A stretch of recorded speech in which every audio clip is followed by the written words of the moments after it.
Hello, everyone, and welcome to our next session. Today we have two speakers with us. First, we'll have a presentation from Mr. Anthony Harris, Director of Innovation at Neom Education. And following this, we will have Mrs. Amal Dokhan, who will give you some tips and tricks about how to present in order for you to know how to deliver your presentation, your video presentation, and the pitches on Monday. Tony, I will start sharing the presentation and I will give the word to you. Terrific, thanks, Sam. And welcome to everybody. I think this is a pretty important session. And today we're going to be talking about ways of organizing your thoughts and tackling this challenge. And then I'm going to talk a little bit about this, and then I'm going to talk about the scorecard.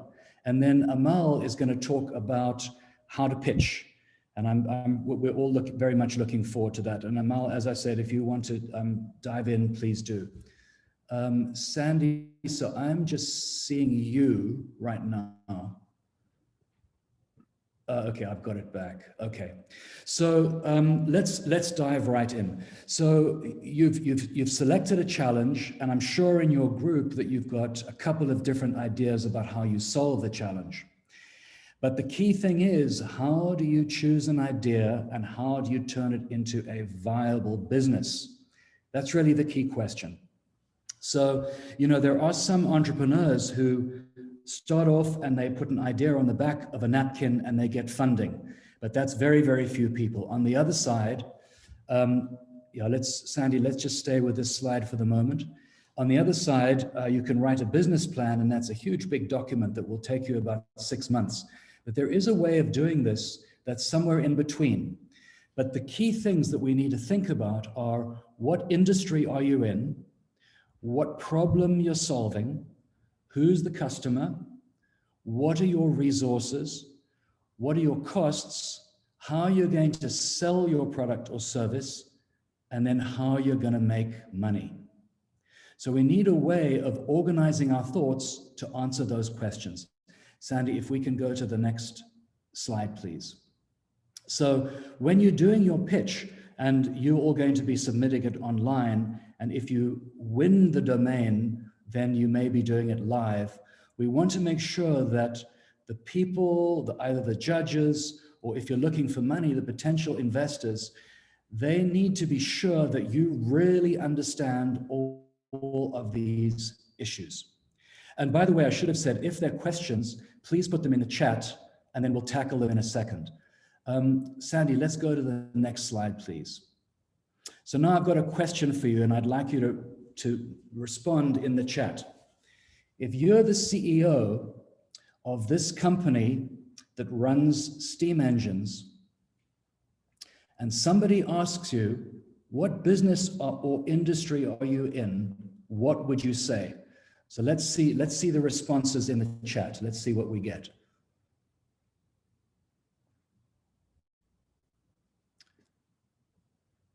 Sandy, can you see what's in the chat? I can't.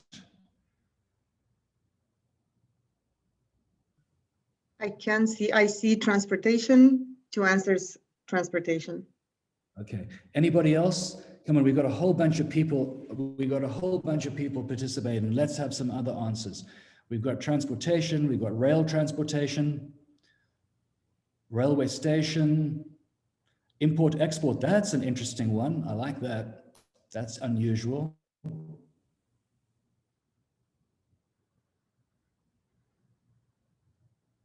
Any other responses?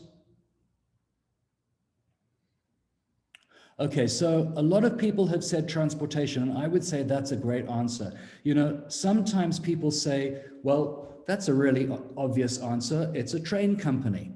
Well, it's not a train company. It's actually in the transportation industry. And this points to the importance of really defining what industry you're in, because it gives you a sense of who your competition is.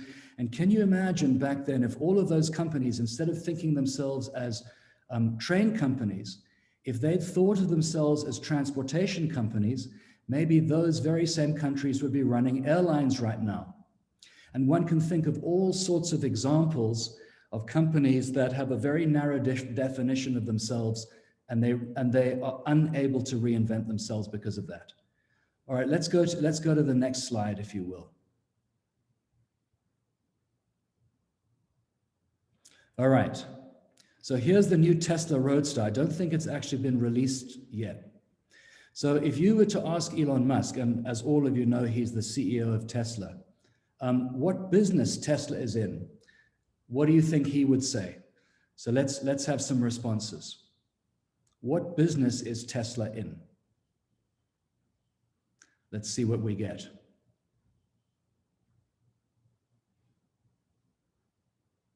Okay, tech, space travel, electric vehicles, automotive, electric automotive,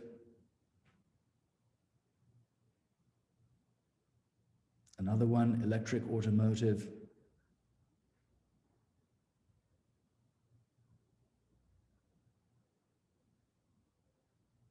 manufacturing, interesting.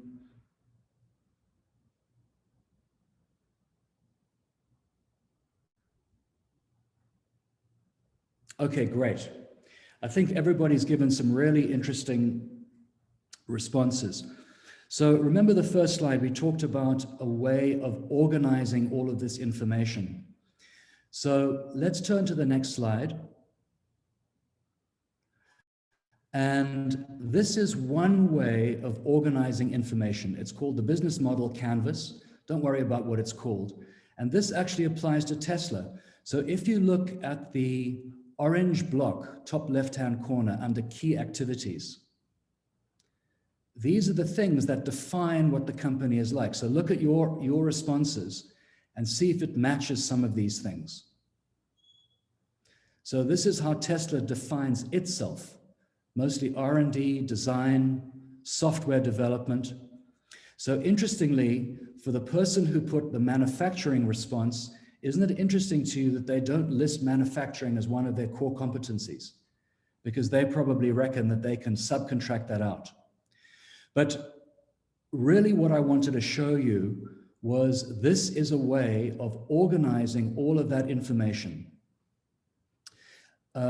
Key partners, activities, what are your resources? What customer relationships do you have? Channels means how do you sell things? So for example, what's the channel for, I don't know, Netflix? In that case, it would be 100% online. What's the channel for Tesla? Well, they do sell online, but you can also walk into one of their stores, so it's a combination. But you can see here that just on one page, you can organize all of these thoughts really well. Let's go to the next slide, Sandy. So here is your business model canvas that you can use, and nothing's filled in. And so this is the method that I would like you to use. What I'd like to do now is flip to a very, very interesting YouTube video, which Sandy is going to activate for us, that explains something more about the business model canvas. And then after that's done, we'll come to the scorecard.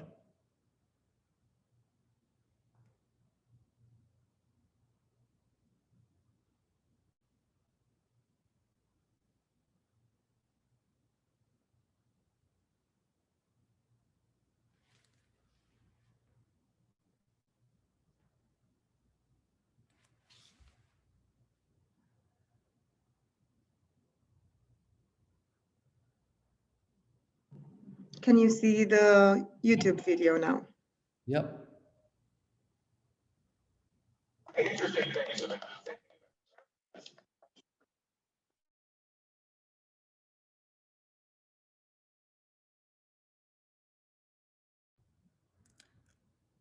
No audio, Sandy.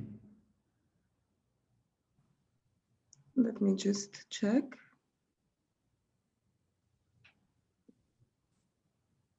Let me try this again, I'm sorry. When you're sharing your screen, there is a tool that lets you share the audio from the video. It's not set automatically. Let me see if it works now. Told me to think about a business model. Does it work now? Yes. Perfect. Thank you very much. Right. Thanks, Sandy. About thinking about a startup is, how is your company going to be organized?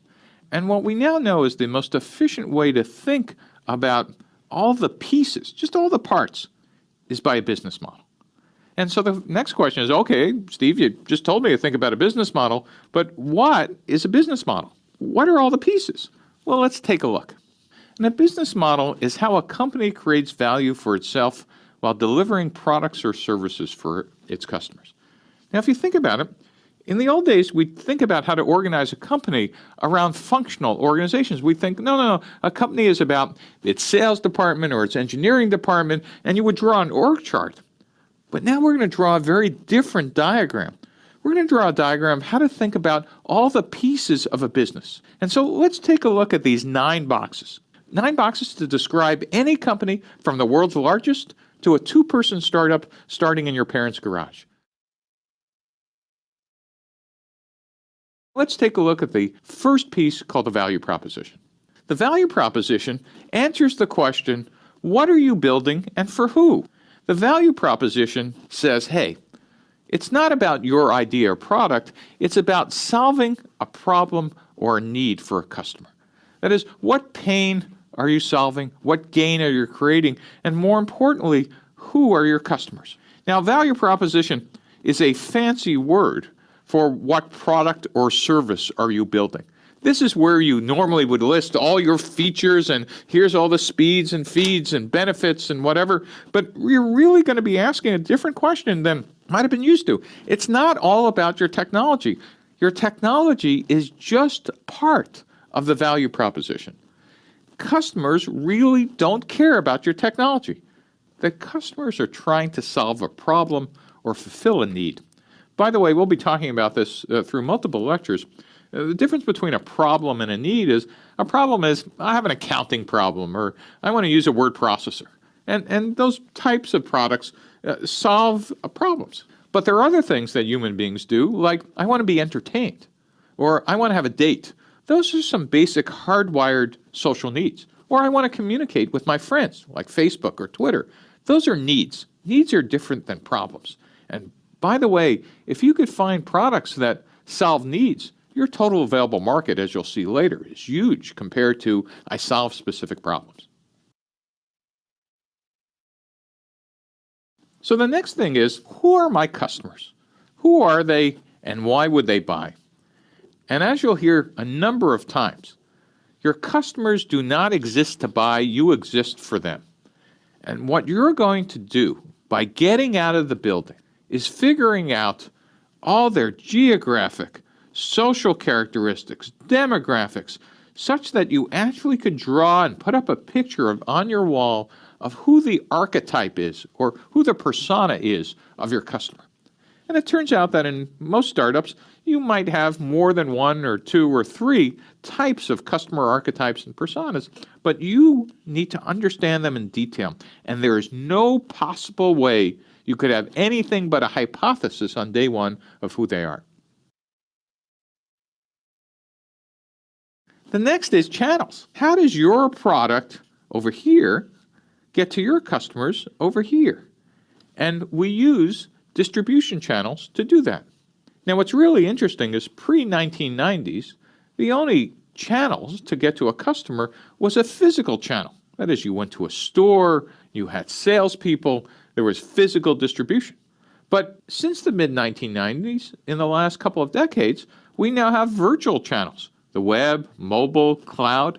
And so distribution channels, the first question you want to ask is, how will I be selling and how will I be distributing my products? Are they through physical channels, or are they web mobile? Or given today, almost every physical channel also has a web presence. What is the relationship of how your product gets from your company to the customers? Customer relationships is kind of the fourth piece. And customer relationships has a really interesting interaction with these other 3 pieces. It basically says, how do I get customers, how do I keep them, and how do I grow them? And just like thinking about distribution channels, these are very different for web mobile than they are for physical channels. But visually, they kind of look like this double-sided funnel. So let's just take a look at quickly a web example. In getting customers, you're going to be worrying about how do I acquire them? That is, how do I get them even to my website? How do I activate them? That is, how do I make them do something? And then later on, we'll see after I got them, how do I keep them around? That is, how do I not lose them through attrition and churn? And then what can I do once I have customers to make them spend more money or use my product even more? And so one of the things we'll be thinking about is how do I get, keep, and grow customers? And just like every other step, you might have hypotheses on day one, but you're only going to figure this out when you're out of the building. The next thing is revenue streams. How do you actually make money from your product and service being sold to customer segments? You know, revenue streams basically ask the question, what value is the customer paying for? And it actually has you think about what's the strategy of how I'm going to capture that value. Is it I'm going to just have a direct sale and it's a transaction based on price? Is it a freemium model where I'm going to give away the product for free and hope that some portion convert later? Is it a license or subscription model? That revenue model is different than the pricing tactics. That is, what is the dollar or pound amount or euro amount that I'm going to be charging? Again, the only way to figure this out is being able to interact with tens or hundreds or thousands of customers till you finally understand what the right revenue stream and revenue model is. The next piece you want to think about is what are the key resources? What do you need to make the business model work? What assets are important? And what's an example of an asset in a key resource? Well, finance. Do you need capital? Do you need a line of credit? Some assets and resources are physical. Do you need physical plant, like a manufacturing line? Do you need specialized machines? Do you need vans and for delivery? Do you need cars? Is there something else you need? Is there intellectual property you need? Is there patents you need to acquire or protect? Do you need to acquire customer lists? Or is it just that you need to get great people, great software programmers in a specific area, or great hardware designers, or great manufacturing people? And then finally, again, the interaction between intellectual and human capital that's another key resource. What specifically do you need to do to keep these people, and who are they? The next piece is, who are your key partners and suppliers? And partnerships are kind of interesting, is we need to ask ourselves, before what's the deal, is what exactly are we acquiring from partners? And also, what activities are they going to perform and when? And this is where startups sometimes make a mistake of thinking, well, large companies do partnerships, I guess I need those too on day one. Turns out the types of partnerships you need in year one are certainly not the ones you're going to need in year 3 or 5 or 10. And the types of partnerships could be strategic alliances, joint ventures, just regular suppliers and buyers. And so you need to be thinking through who they are and actually getting out of the building and testing them. Next are key activities. What's the most important things you need to do for the business to make the business model work? Are you in the production business? Are you making something? Or are you in the problem-solving business, like you're doing consulting or engineering? Or are you managing supply chains? What are the key activities you need to become expert at? And then finally, all this adds up on the left-hand side over here to costs. What are the costs and expenses to operate the business model? One of the interesting things about cost is it's not just the obvious ones like people or buildings or materials. What you're really going to be asking are what are the entire costs to operate our business model? And so you want to think about what are the most important costs you need to worry about? What are the most expensive resources you're going to need to pay for? And what key activities are the most expensive? And then you want to ask the typical accounting things, what are fixed costs? What are variable costs? Are there economies of scale? And you want to start getting a good handle on what it is that will end up costing you money to run your business.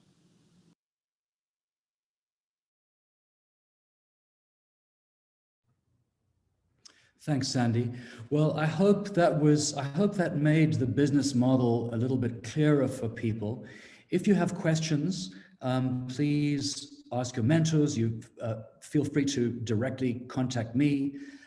This is a widely understood and shared framework. So you can Google it, you can ask other people, but you know, let me just go through the scorecard. I'm just very conscious of time. And then in the last minute or two, I'll open up to questions. Let's go to here we go. Thanks, Sandy. So this is the last slide I have, and it's showing you how you are going to be evaluated, and we call it a scorecard. So the mentors have this, the judges have this, and you have this. I believe it's now posted to the platform. And you can see that we're going to be evaluating you using 3 different criteria. And then the 4th criteria you can see down there on the bottom left is for the final round. So let's go through the first 3. So the very first one is your solution feasible? And are you thinking about the market? It's absolutely crucial. You know, sometimes people fall in love with their product or their service, and it might be a great technical solution or engineering solution, but they can't sell it. So it's really important that you focus on what is viable.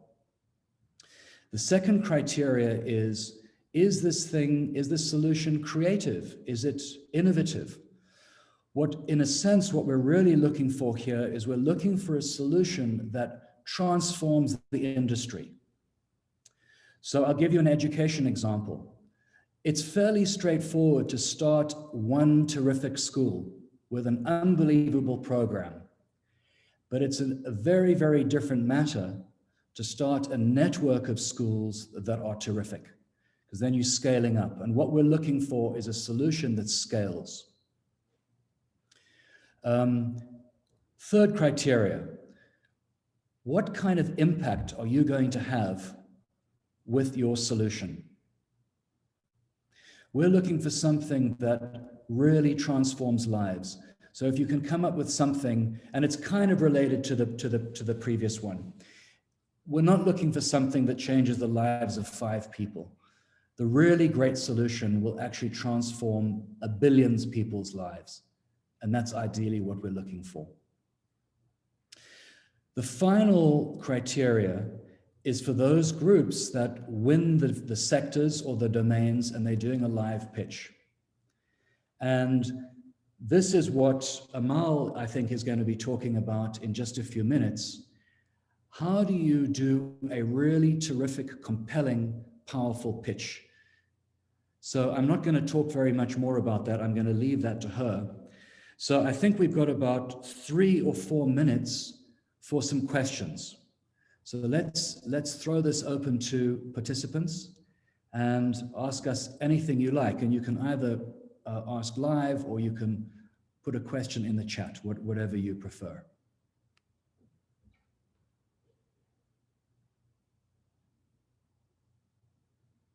I'm sure there must be some questions, but don't worry, we don't want to put you under any pressure. If you have questions afterwards, you can always, as I said, just shoot us an email, use the platform.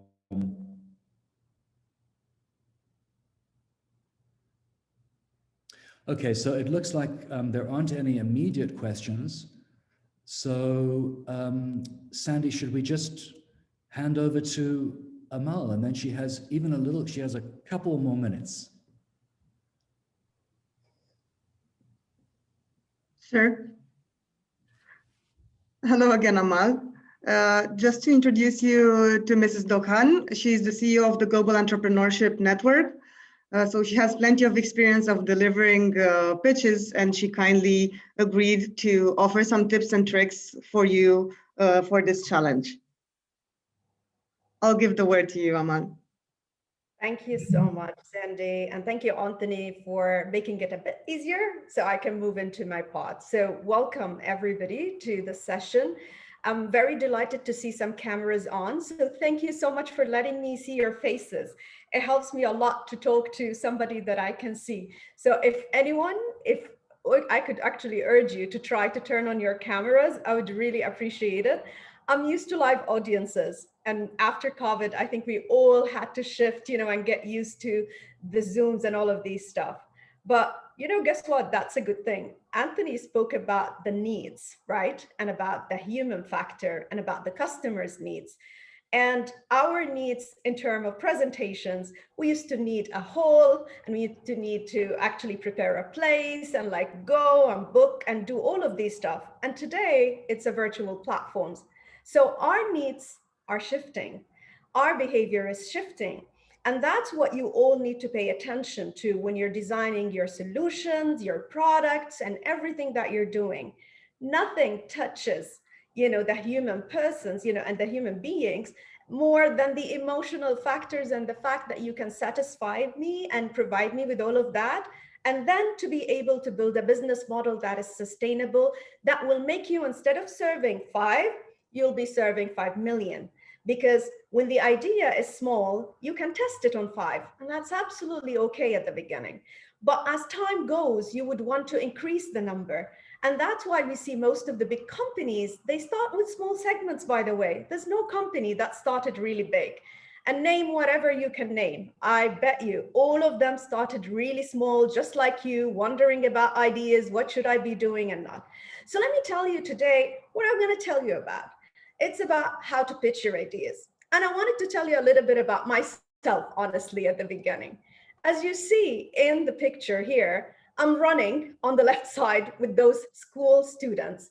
And in order to get their attention to sit in my class, I had to, they actually dared me to race. And I did it. And that was in CAPS, in my office. And actually our VP was wondering, what am I doing? Who are these kids? Why are you doing that? But sometimes you need to do something in order to get the attention of a certain group. That's what it took me, and I was okay with it. Sometimes we need to be actually closer to them, right? In this picture in Tunisia, I had to stand on a table in order to do my presentation. And it worked. They were excited, they were really happy, and we continued and we did it. So the reason, well, I'm short, it doesn't show over here, but I'm not that tall. So it helped me a lot, and somebody was holding me from the back so I won't fall. Again, what I do is I travel from one place to another to talk about storytelling, to talk about how do we really create those products and services that satisfies a need. You see in Mozambique, in Sudan, this is in Saudi, this is Saudi electricity, right? And I'm just gonna open the chat so I can see where could we find, so people are asking, I think, technical questions, so maybe that I'll leave to Sandy. All right, so, and sometimes I would need to actually stand on a stage and address 5,000 or 10,000 people. So how do we pitch and how do we present? And what are the key things that we need to pay attention to? I think my first advice to all of you right now is to know that whatever we're presenting, whatever the idea that we want to give and get out basically to the world, you're going to have a certain understanding, depending on how much research and how much work, how much testing have you done in the idea. The more customer discovery and knowing your customers, the more you have stories about possibilities and tests, your idea will become more mature. But when you're building that pitch, it may not be perfect. It may not be well liked all the time. But guess what? You need to iterate and make it better, and that's the essence of, a pitch. Look like the pitch is basically your product. So I want to ask you, before we dig deeper basically on, the arts of pitching and all of these stuff, how many of you likes public speaking? Yes or no? Put it on the chat. I don't like public speaking. All right. Yep, but I get anxious. Okay, yes. Yes, love it. Awesome. I love public speaking. Me, that's great. Well, you're the first group, I have to tell you, that I ask about that and says, I love public speaking. You know what? The more you get older, the less you like it, it seems, if you're not used to it younger. And a lot of people, CEOs of companies, I do work on coaching and really helping people to tell a better story at an executive level. They don't like it and they feel it's scary. You're absolutely right. But you know what, Selma, you said it's scary. it actually still scares me. Although I've been doing it for over than 20 years, it's still, I have that fear inside before I present. But that's not a bad thing. And I want to assure you that this fear means that you care, means that you want to be really doing the best job possible. The only trick is to say, I'm going to do it and rehearse it. The more you rehearse, the more you get yourself out there, you're going to do it. I know you want to do it for the sake of the competition now, but this is a skill that you will need in your whole life. So keep it up. Use this opportunity to present yourself in the best way possible. And as you can see in my picture, I love his pose. Body language is essential. When you do present, whether you're presenting in a video or in a live place, your pause and how you look at people and address people is very important. You know, when you're actually talking with love and passion and people can feel that you're really believing in that idea and in the solution, it gets out there. People feel it right away. And the first thing, I've been to so many judging sessions, even investments committees. So it's not it's really so different when you're presenting for a competition or in an investment committee in a venture capital company, because at the end of the day, they're trying to assess you and then look into your idea and what you did and all of the work. But remember, you're the most important piece.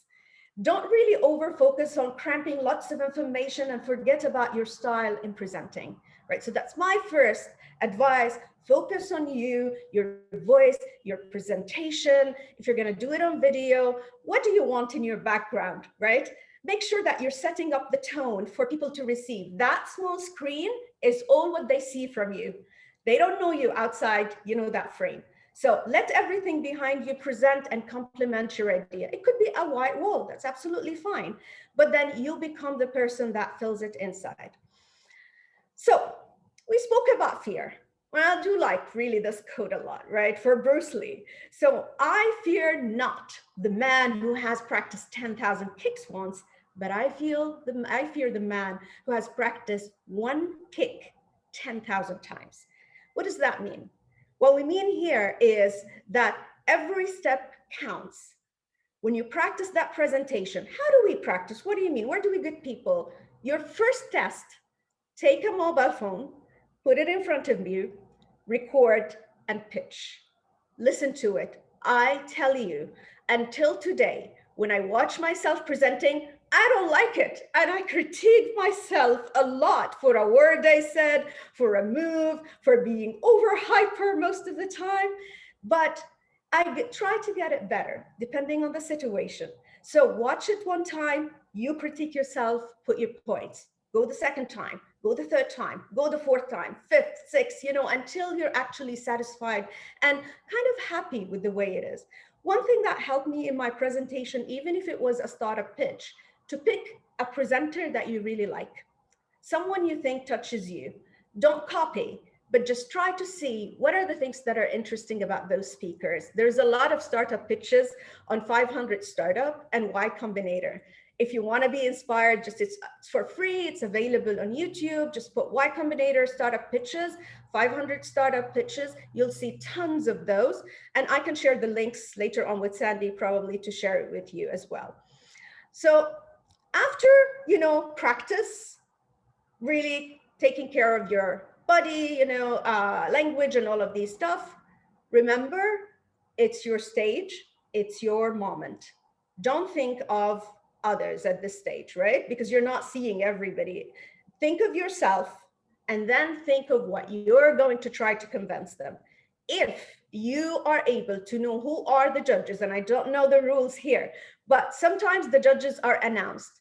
First thing you do, Google them, go and check their LinkedIn, go and check if they have any interviews, understand everything about what they care about.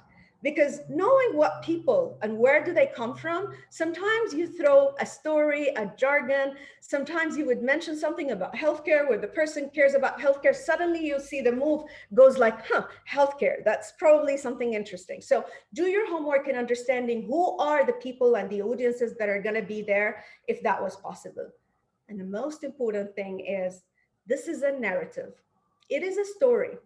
Numbers tell a story. Products tell a story. Your homework that you've done with the customers tells a story. The only question is, how do we convey it? So look at that. That's a very simple, basic one, does not have a lot of stuff, but you're creating a narrative. We have a mission and a team that is taking us to do what? There is a why. The why is always related to the customer. What is the problem that you're solving? And we discovered the large problem. Here you can give the size of the problem. Where is that problem? Is it in a particular city? You have a particular number. And we created a solution with a product that has this amazing technology. Why is this technology amazing, right? So I'm just giving you that narrative to set the tone for what's coming. And we're going to market and we will sell it to, and then which customers, right? With these advantages over the competitors. So we have something extra. We're not like everybody else. We know we have competition, but we have something extra. But in particular, we're working towards these milestones. So we're not just all over the place. No, today we're still doing customer discovery, but our testing will be in 3 weeks. This is how we're going to test it, right? And in conclusion, this financing, which is I need $50,000 or $100,000, is going to help us to do 1, I will market, 2, I will build a product, 3, I'm going to actually hire another person who's going to develop the app. Now, I'd like to see if you have any questions. Please let me know. Now, in 1 minute and a half, I gave you something generic. I did not specify a product, but this text is basically what you can use as a bare minimum of any startup pitch. And we call that an elevator pitch, right? Anyone knows what an elevator pitch is?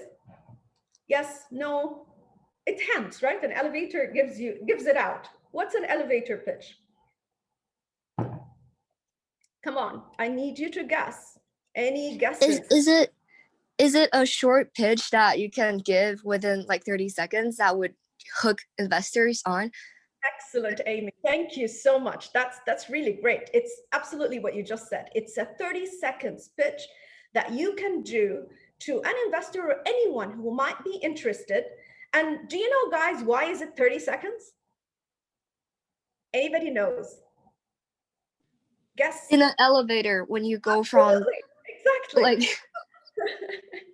So how long does it take you, Amy, to get from ground floor to level 1? And that's the minimum, right? So let's say you got into an elevator with the CEO of Neom. You've never met him before. Mr. Nadmi is going to be there. You happen to be in the elevator at that day.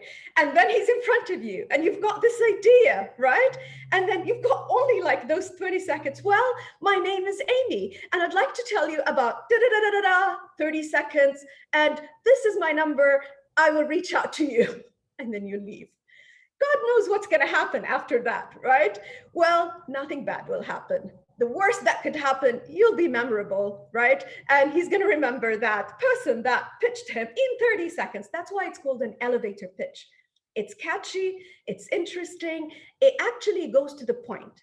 I'll tell you one of the biggest mistakes that even the most sophisticated entrepreneurs do.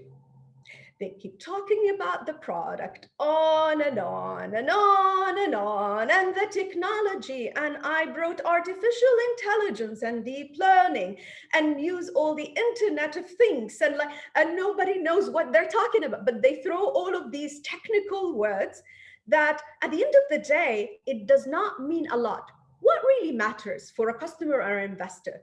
Do they really care if you're using AI? Or what do they care about? What do you think I would care about when you bring me that AI solution? Solution for the problem. Thank you. So what do I want? A solution that will help whom, Osama? The CEO, the company, whoever I'm pitching the idea to. To satisfy whom, Osama? I'll use the solution to satisfy which segment? The people that are going to use it, the community. Thank you so much. Thank you so much, Osama.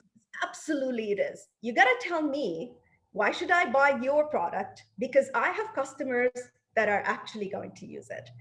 If you go on and on, we limit the tech to a very single short line. And then later on, if that person was technical, can you please dig deeper after the pitch when you're relaxed, right? When you know you've got time for Q&As, they'll go back and like, tell me a little bit about, your AI technology or AI solution. Is there a patent, right? Is there any IP around it? And here you can go and talk technical. But remember, people care about what the solution is going to do. What is the business model for, which you just actually looked for, right? What is the value that you're actually providing? So let me walk you quickly through a traditional pitch deck. It doesn't have a product, but this is a flaw that's mostly used in Silicon Valley, and a lot of we're starting to adopt that even here in the region. Everybody uses those because it's easy, it's simple, and that flow is quite logical, will give you the story that you want.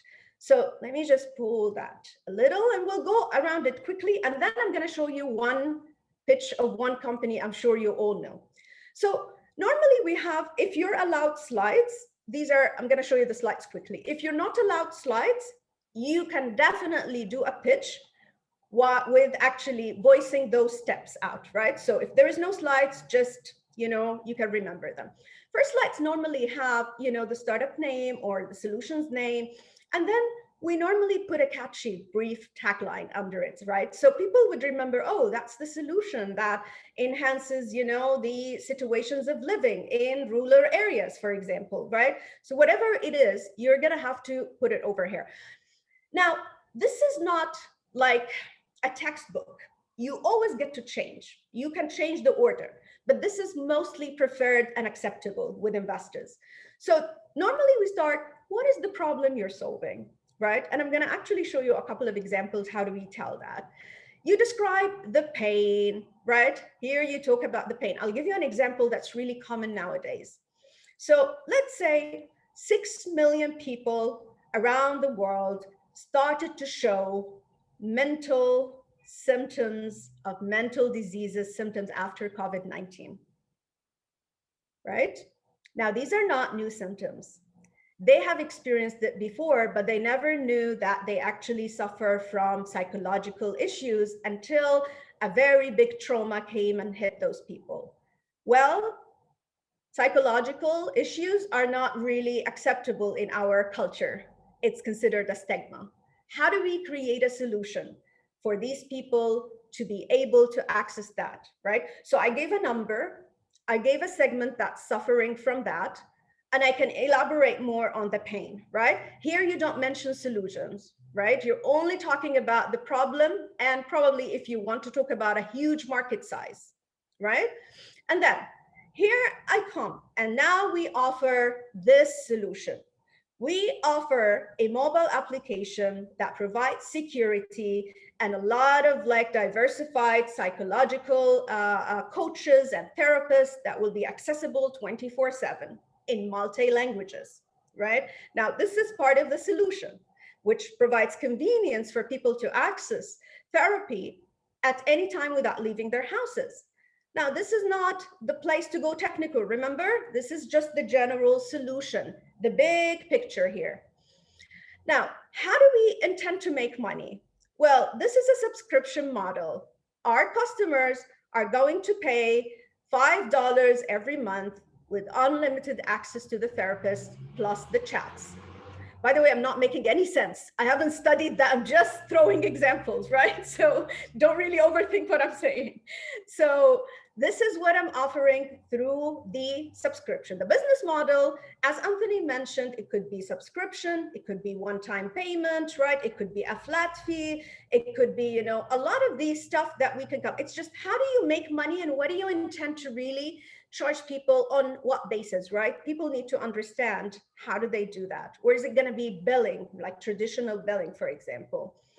So now it comes, what is the unique value proposition? Well, our advantage in our app that you can reach us anytime, because a regular psychologist, you have to book an appointment and you have to go and you have to wait. Here, our therapists are available all the time, right? Through chat, for example. So I'm here offering something that others do not give. So it's really key that you understand who's your competition. Never say, I have no competition. There is no solution in the whole globe that does not have competition. Anyone knows why. What if I'm coming with something disruptive? Why this statement, I have no competition, is very worrying. Tell me why. chat or unmute yourself. Do you think there is a product that has no competition? If yes, tell me why. If no, tell me why. There is always, all right, there is always the status quo to combat. Good answer. Explain further, Amy. What does that mean? What would be the status quo? So people have their old ways of doing things, and there's like people tend to have a really big inertia and continue doing things the way they used to do. So even if there are no new products that are like similar to what you're thinking about doing, you still need to change people's behavior pattern, and that can be a challenge. Absolutely, Amy, absolutely. Hassan, I see you're unmuted. Do you have a comment? Yes, I said that it's natural that everyone has a rival. Like for every business, every product, you have a rival. So it's natural. So Hassan, who's the rival of Uber when Uber came? Who was the rival? Careem, yes, Careem. It's the rival. Careem came later on, but before Careem, can I just pick your mind further? Who was Uber's competition? Before there were no apps, Lyft came later on. Just the taxis and like different services. Well, guys, so I'm 44, right? We used to go to the street and it's so hot and I have an appointment and I want to catch and I couldn't drive and I have to go stand in the street or even call a company that doesn't pick up, right? It's a lot of pain. That is a pain worth looking at. And that's where Uber came and really created that. And by the way, when they first started, they didn't really address the mass, right? So they had a different story. Careem, when they started, they actually focused on consultants that come to the Middle East, right? Because they were always commuting, they pay a lot. So they thought, oh, that's a good market. Maybe we create a solution. So that is the need. So always look for the substitute, right? Like Hassan and Amy said here, there is always a substitute and something that people were used to before. And then I can come, and here comes the switching part, right? So would people switch and who would switch and which one is the customer segment that's going to switch me to the new one, right? So well done, guys. I think you're doing great, and I would really hope that they allow me to see your pitches later on, right? So I would love to see what you come up with. All right, now go-to-market strategy. How do you intend to reach your customers? Now, what would make me decide the strategy? Any thoughts? Before I come and I put the marketing strategy and how am I going to get tractions? Tractions is getting initial customers. Those are the first signs of like customers. Maybe even traction is not paid. You can test the product without it being paid. Any idea how my marketing strategy gets defined? According to what? How do I know is it Wajiha or is it Henry or is it, Monica? How do I know which customer segment I should address? Yes, customer segment. How do I know? How do I know, guys? This is the customer segment. Okay, so I would like to answer. Please.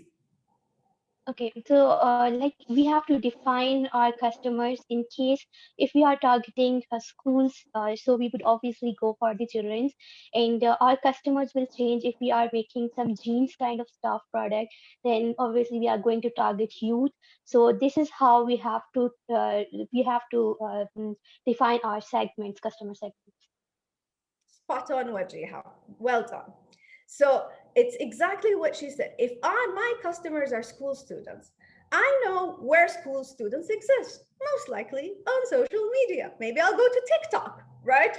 Or maybe I'll go, for example, to Instagram, or maybe on certain gaming apps, right? Or I have to know if this customer segment exists there. So I go and I actually channel all my communications and my messaging over there.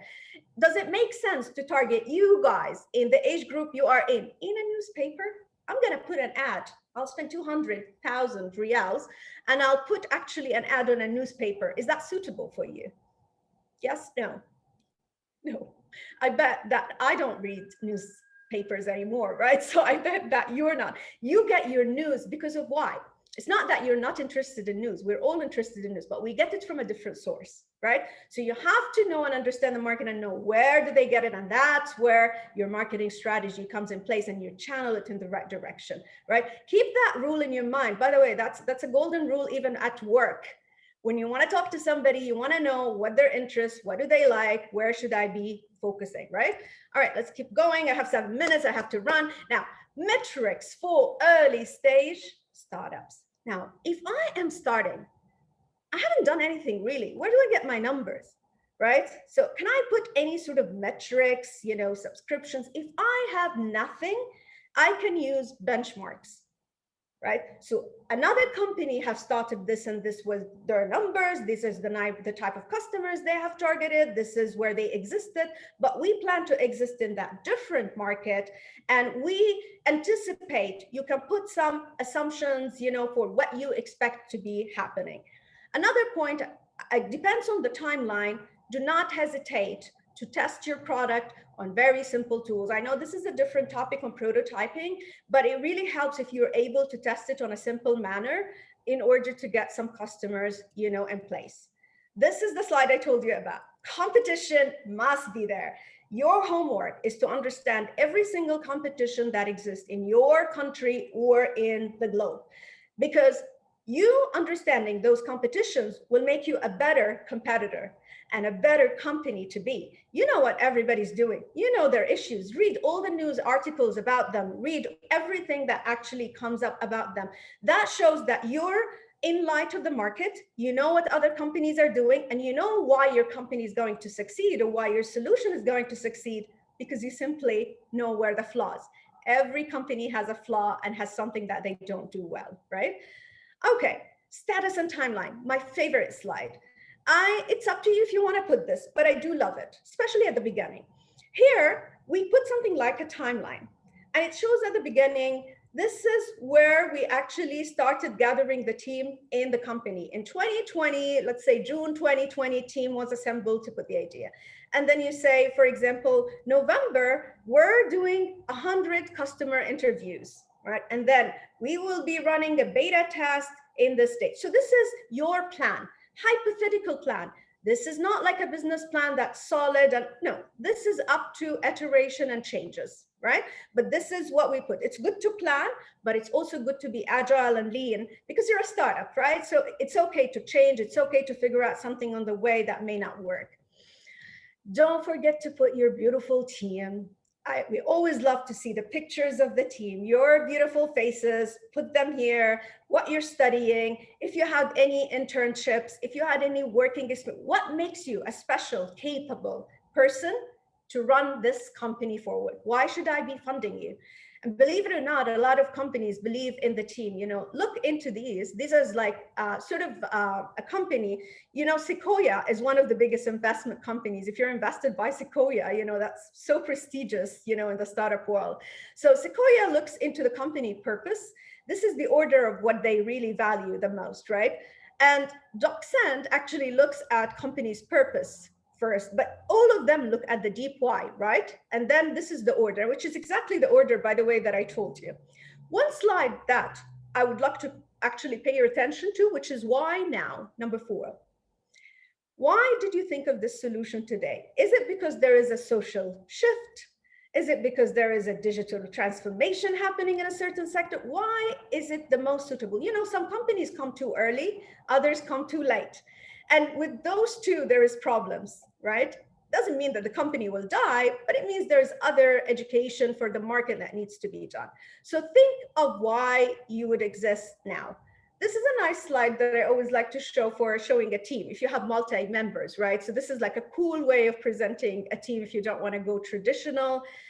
Please don't do that because we can't read it. We can't really look at the numbers, they're too small. It doesn't mean much, if the slide does not have a story that people can look at and go like, wow. If I go like this and it's so complicated, don't use stuff that are not clear. Do not put things that shows it's sophisticated. It only shows that, it's just, you don't know what to put, so you just put and captured, something off the internet. So make sure everything is meaningful and you're able to really put it there. don't compete on price. Price is not enough of innovation, right? Innovation means adding a value that makes people's lives better. If you say we're cheaper, that's not good enough. It must have a deep value proposition. If price comes as a second point, that's okay, but it's not a main thing that you can compete around. This, we have no competition. We've agreed that this is not going to be the statement, hopefully, that anybody put, because there's always a competition. That's another reference slide.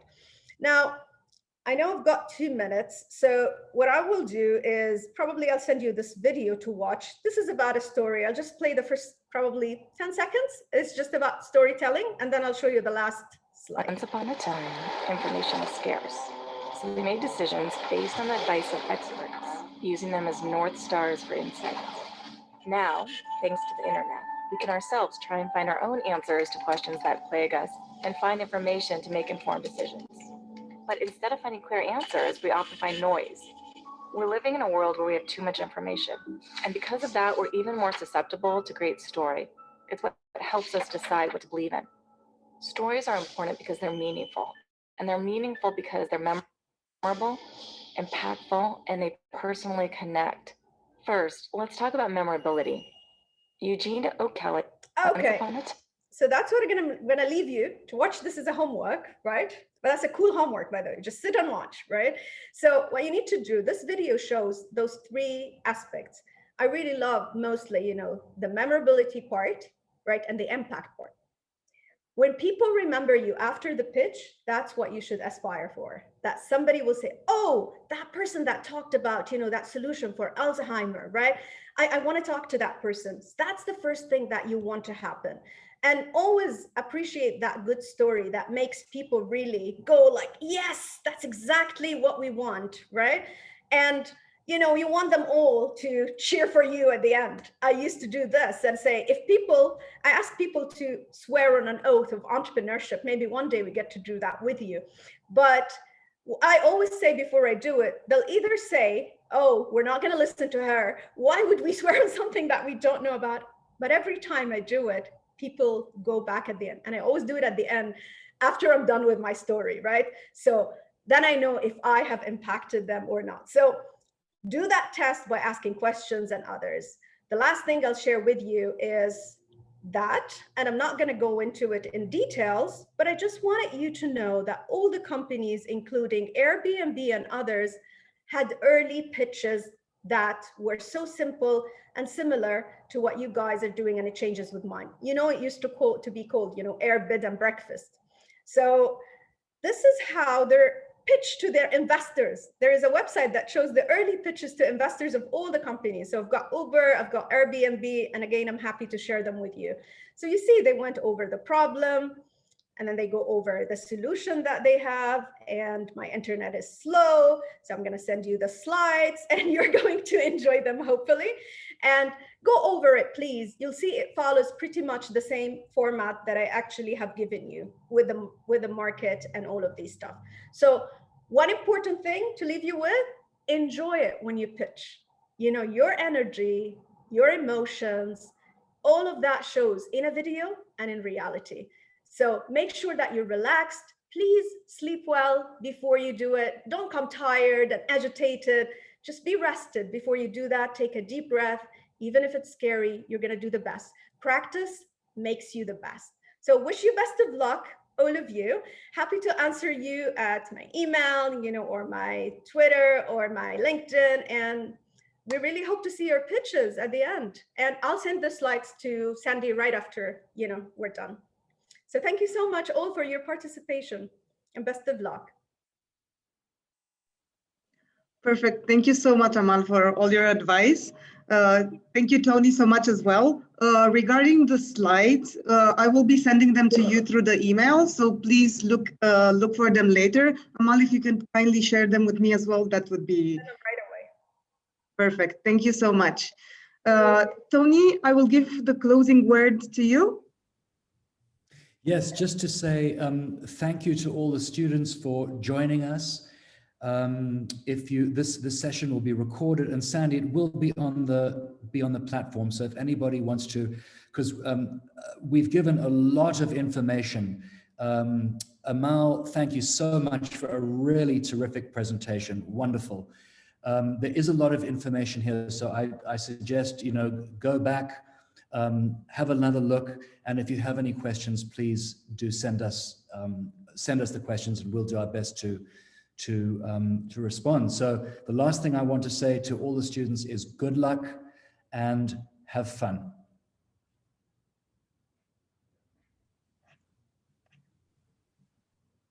Thank you. Have a nice day. Thank you.